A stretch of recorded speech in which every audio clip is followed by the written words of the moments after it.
Nolan's mom calls, saying she wants to visit. He's about to say no, but she's already at the door. She broke up with her fiancé. Nolan says he can't be late, but she tells him she'll settle in on her own.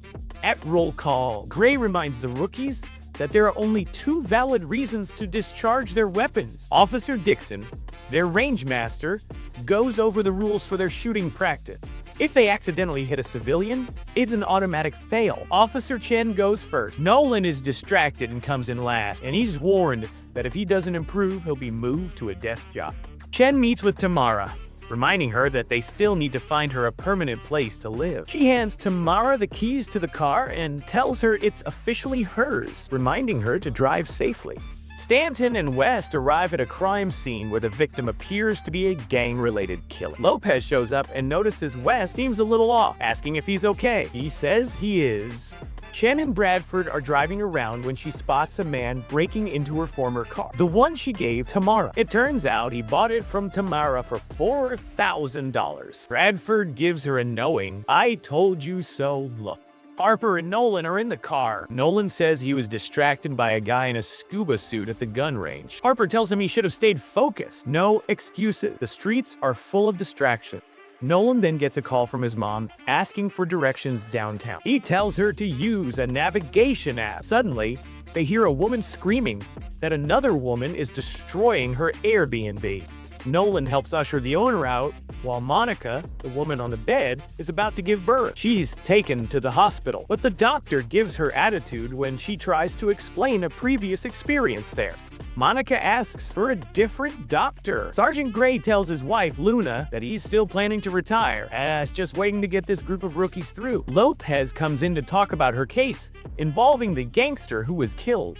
Harper finds Monica a different doctor while Nolan gets a call from his mother, hearing that she's in distress. Harper tells him to take the car and call for backup. At his house, Nolan finds his mom and her fiancé, but she's fine.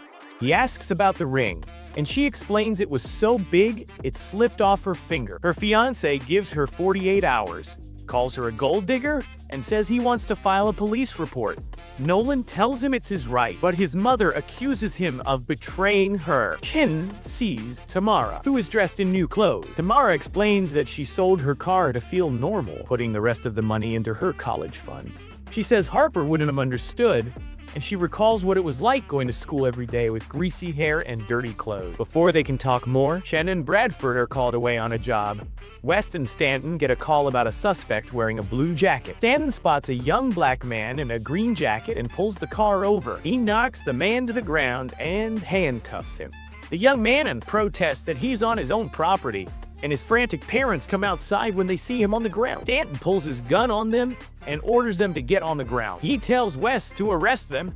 West is shocked and asks if they're arresting the whole family, even the grandmother, and questions if Stanton is serious. Chen and Harper arrive on the scene. Stanton pulls West aside while Harper tells him they located the real suspect 2 blocks away. Stanton insists on arresting everyone, but Harper explains that they grabbed the wrong person and that cameras are everywhere. Stanton, upset, reminds Harper that he's the supervisor. West removes the cuffs and apologizes to the family. Back at the hospital, Harper tells Nolan that both mother and child are doing fine.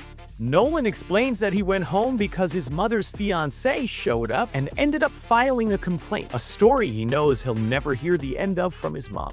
Lopez updates Gray on her case, explaining that La Fiera is very real and extremely dangerous, a woman connected to a recent homicide. She notices the papers indicating Gray is retiring and tells him she's happy for him. Nolan and Harper overhear Stanton scolding West about the earlier incident with the family. After Stanton leaves, Nolan tells West he should report it to Gray. West, however, just wants to ride it out for a few more weeks and get through it. At the shooting range, Nolan notices a man putting something in his trunk. He identifies himself, but the man opens fire and drives off. Nolan is unharmed, but reaches for his gun too late. The car was a rental, registered to Guillermo Sandoval. Nolan realizes he's the man who shot at him. Harper finds a hit on his credit card leading to a motel. They head there and arrest him, only to discover he's a cop. He survived a massacre where men, women, and children, including his own, were killed. He claims he didn't kill his children, but says he was following orders. La Fiera is involved, and he refuses to say more. Lopez learns that La Fiera is in town on a college tour with her son. Harper fears an attack on campus. The squad heads to the college. Lopez finds La Fiera and warns her of the suspected threat. She gives her son a bulletproof vest just as gunfire erupts. Civilians scramble for safety while La Fiera, her son Diego, and Lopez take cover in a theater. Nolan and Harper head to the roof. Harper shoots the assailant in the hand, and he ultimately jumps to his death. La Fiera and Diego are released after giving their statements.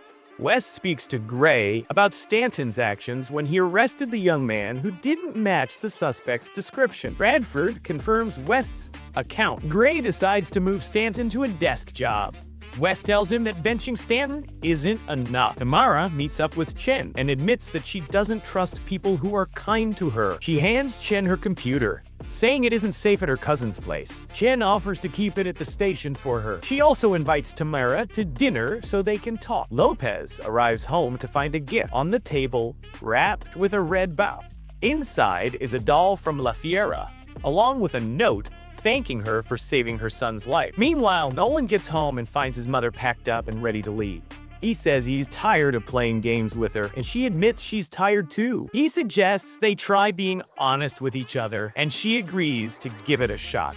She then offers to make him dinner, which he appreciates, and she puts her bag back in his room. At the station, Gray is at his desk when his wife reminds him he was supposed to leave 15 minutes ago. He tells her that West came by to see him, and there's a problem. Not a good one. What did you think of this episode? Let me know in the comments below.